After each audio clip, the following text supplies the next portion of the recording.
রাত ১০টায় ইয়র্ক শহরে বরফখণ্ডে ঢাকার সরু রাস্তায় পাশাপাশি হেঁটে যাচ্ছে মেঘ আর আদিয়ান। আজ মেলায় তারা প্রচুর আনন্দ করেছে।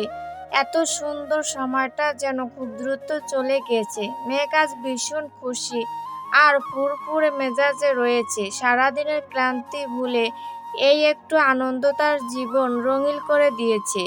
মেঘ রাস্তায় হাঁটার সময় যখন বরফকণা তার শরীরে পড়ছিল, তখন পিছন থেকে ছাতা মেঘের মাথায় ধরে আদিয়ান।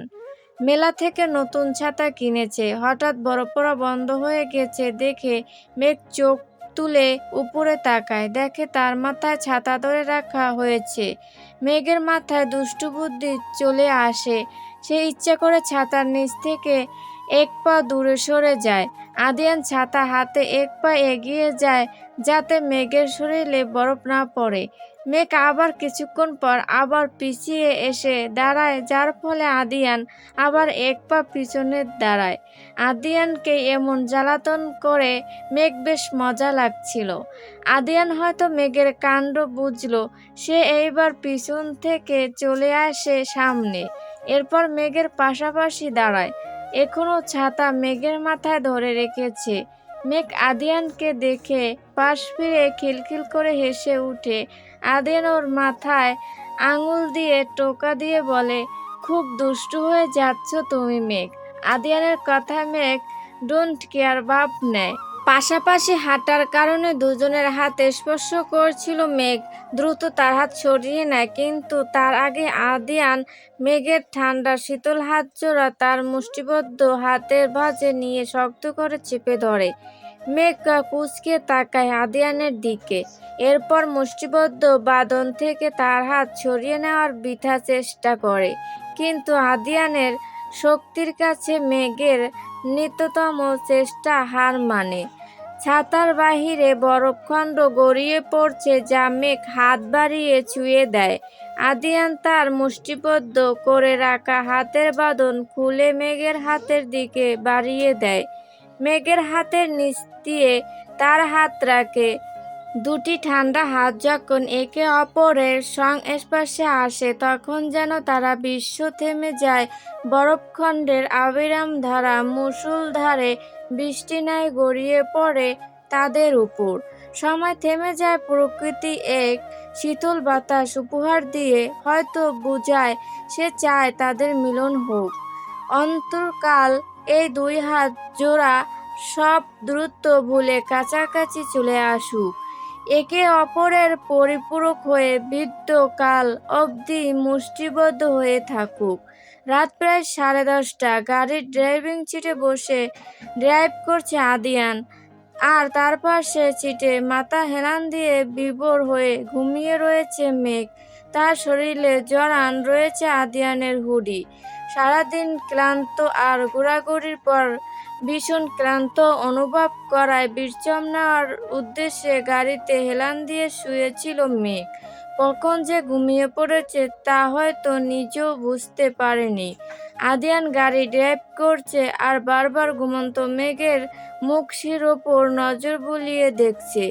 গাড়ির মধ্যে হিটার চালু করায় বিদায় উষ্ণ আবহাওয়ার বেশ আরাম করে ঘুমিয়ে আছে মেঘ। আদিয়ান মেঘের দিকে তাকিয়ে মিটমিট করে হাসছে। ধীরে ধীরে সে প্রেমে পড়ে যাচ্ছে। হয়তো তার হৃদয় প্রেম পড়ার থেকেও অধিক অনুভূতি বৃদ্ধি পেয়েছে। বড় বাড়ির সামনে গাড়ি গিয়ে থামে। আদিয়ান গাড়ি পার্ক করে ঘুমন্ত মেঘের দিকে তাকায়। মেঘ শান্ত আর ঘুমন্ত মুখ দেখে তাকে জাগ্রত করার ইচ্ছা হয় না আদিয়ানের। কিন্তু সারা রাত গাড়িতে ঘুমিয়ে থাকতে পারবে না মেঘ। আদিয়ান এখন কি করবে? আদিয়ান কিছুক্ষণ ভাবল, এরপর গাড়ির দরজা খুলে বের হয়ে যায়। গাড়ির অপর পাশ ঘুরে মেঘের কাছে যায়। দরজা খুলে মেঘের শরীরে থাকা সিট বেল্ট খুলে ফেলে। এরপর মেঘের এক হাত তার কাঁধে নিয়ে তার হাত দিয়ে মেঘের পা স্পর্শ করে শক্ত করে ধরে কোলে তুলে নেয়। শরীরে ঝাঁকি লাগায়। ঘুমন্ত অবস্থায় মেঘ নড়েচড়ে উঠে। এরপর আবার আদিয়ানের বুকে মাথা রেখে ঘুমিয়ে পড়ে। আদিয়ান মেঘের কাণ্ড দেখে হেসে তারপর তাকে কোলে করে বাড়ির ভিতরে নিয়ে যায়। সিঁড়ি দিয়ে উপরে উঠে মেঘের রুমে যায়। বিছানায় মেঘকে শুয়ে দিয়ে তার মাথায় নিচে বালিশ দেয়, মেলে থাকা দুহাত গুছিয়ে পাশে রাখে। এরপর ঘুমন্ত মেঘের শরীর উষ্ণ কম্বল দিয়ে মুড়িয়ে দেয়। আদিয়ান যখন মেঘকে বিছানায় শুয়ে দিয়ে উঠে চলে যেতে যাবে, তখন বালিশের পাশে রাখা তার হাতের উপর মেঘ মাথা রেখে শুয়ে পড়ে আর শক্ত করে জড়িয়ে ধরে তার হাত। আদিয়ান থমকে যায়। সে মেঘের মাথার নিচ থেকে তার হাত ছড়িয়ে নেওয়ার চেষ্টা করে, কিন্তু ঘুমন্ত মেঘ ভীষণ শক্ত করে বালিশ মনে করে তার হাত ধরে রেখে। যদি এখন আদিয়ান জোর করে মেঘের মাথার নিচ থেকে হাত ছড়াতে চায়, তবে হয়তো মেঘ ঘুম থেকে উঠে পড়বে। পরে তাই আদিয়ান আর জোর করলো না, বাধ্য হয়ে মেঝের মধ্যে হাঁটু গেড়ে বসে বিছানায় মাথা দিয়ে বসে পড়ে। আদিয়ানের থেকে 1 সেন্টিমিটার দূরত্ব মেঘ শুয়ে আছে, তার ডান হাতের উপর মাথা রেখে। হঠাৎ আদিয়ানের লোভ জন্মায় একবার তার ঘুমন্ত মেঘবালিকার মুখ ছুঁয়ে দেখার। আদিয়ান দেরি করল না, দ্রুত তার ঠান্ডা হাত ছুঁয়ে দেয় মেঘের গালে। আলতো করে নরম হাতে তার গালে হাত বুলিয়ে মেঘ হয়তো আরাম বোধ করল। আদিয়ান তার ঠোঁট এগিয়ে নিয়ে যায় মেঘের কাছে।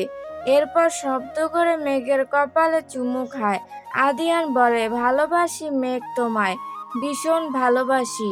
সারা জীবন থাকবে আমার হয়ে, সুখে দুঃখে সকল সময় এমন করে মায়ায় জড়িয়ে রাখবে আমায়।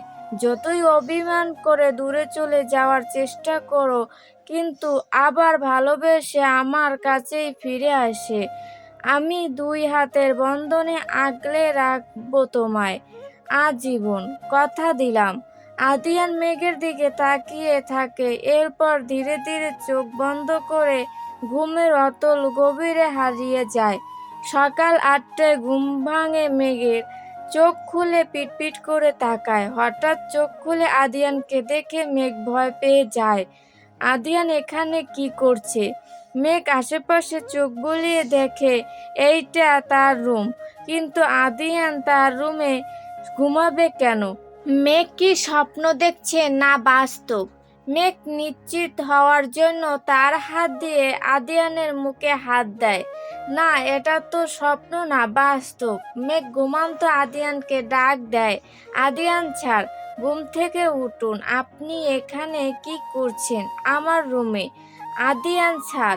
মেঘের ডাক ঘুমন্ত আদিয়ানের শুনতে পায় না, যার ফলে বাধ্য হয়ে মেঘ বেশ কয়েকবার জোরে জোরে ডাকলো।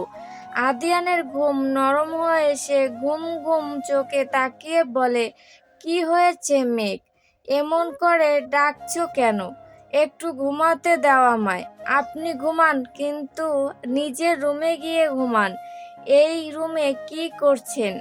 আপনি আমার রুমে কেন এসেছেন? তোমাকে কাল রাতে কোলে করে গাড়ি থেকে নিয়ে এসেছি আমি। এরপর তুমি আমাকে এই রুমে থাকতে বাধ্য করেছো। আদিয়ানের কথা শুনে মেঘের টনক নরক। কাল সে আদিয়ানকে এই রুমে থাকতে বাধ্য করেছে মানে? মেঘ দ্রুত কম্বল সরিয়ে তার শরীরে জামা কাপড় চেক করতে থাকে।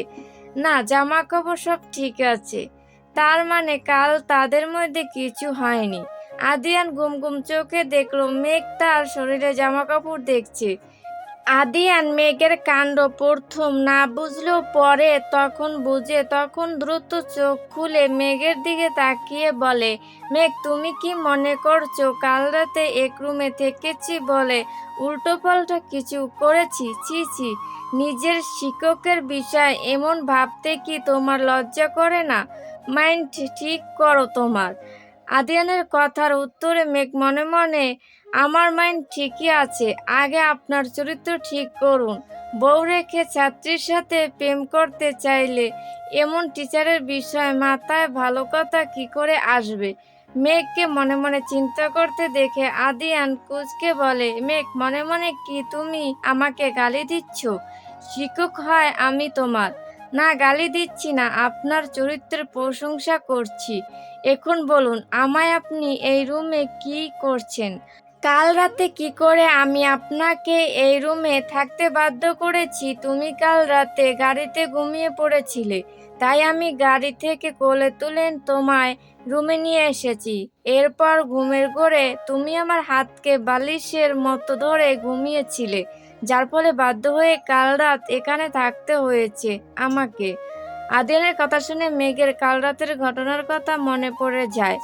সে সত্যি কাল বিশ্রাম নিতে সিটে হেলান দিয়েছিল, পরে মনে হয় ঘুমিয়ে পড়েছে। মেঘের এখন নিজেকে শতখানি গালি দিতে ইচ্ছে করছে। মেঘ বলে, ও আচ্ছা, সরি আপনাকে বিরক্ত করার জন্য। এখন সরুন সামনে থেকে, আমাকে ফ্রেশ হয়ে রান্নাঘরে যেতে হবে। সকালে নাস্তা খেয়ে আবার কলেজে যেতে হবে। এত তাড়াতাড়ি রান্না করতে হবে না, বড়দিন উপলক্ষে কলেজ বন্ধ আজ। হ্যাঁ, আজ বড়দিন, আমি ভুলে গিয়েছিলাম। তুমি বাড়িতে পরে পড়াশোনা করো, আমাকে খাবার খেয়ে কলেজে যেতে হবে। আপনি বন্ধের দিন কলেজের কেন যাবেন? আদিয়ান স্যার, কারণ কাল নবীনবরণ অনুষ্ঠান, আর অনুষ্ঠানের সকল দায়িত্ব আমাকে দিয়েছে প্রিন্সিপাল স্যার। নবীনবরণ, কাল নবীনবরণ অনুষ্ঠান, অথচ মেঘ তা আজ জানলো। মেঘ বলে উঠে, কাল নবীনবরণ অনুষ্ঠান, ইউআরের স্টুডেন্ট তো আমরা, তবে কি আমাদের নবীনবরণ হবে? তোমাদের নবীনবরণ অনুষ্ঠান কাল। আমি এখন রুমে গেলাম ফ্রেশ হয়ে, আবার কলেজে যেতে হবে। সকালের নাস্তা আমি সাধারণ কিছু রান্না করছি, আপনি ফ্রেশ হয়ে আসুন। আদিয়ান কথাটা বলে রুম থেকে বের হয়ে যাওয়ার উদ্দেশ্যে পা বাড়ায়, আবার কি মনে করে যেন পিছনে ফিরে তাকিয়ে বলে উঠে, কাল কলেজের মেয়েদের সাথে গাউনে দাঁড়িয়ে কিন্তু অনুষ্ঠানের বিষয়ে কথা বলছিলাম, কেউ যাতে এই নিয়ে জেলাস না হয়। আদিয়ানের কথা শুনে মেঘ বলে, আপনি যার সাথে ইচ্ছা কথা বলেন, এই নিয়ে কে জেলাস হবে শুনি? না, এমনি বলে রাখলাম। ভালো লাগলে অবশ্যই লাইক ও সাবস্ক্রাইব করে দিবেন।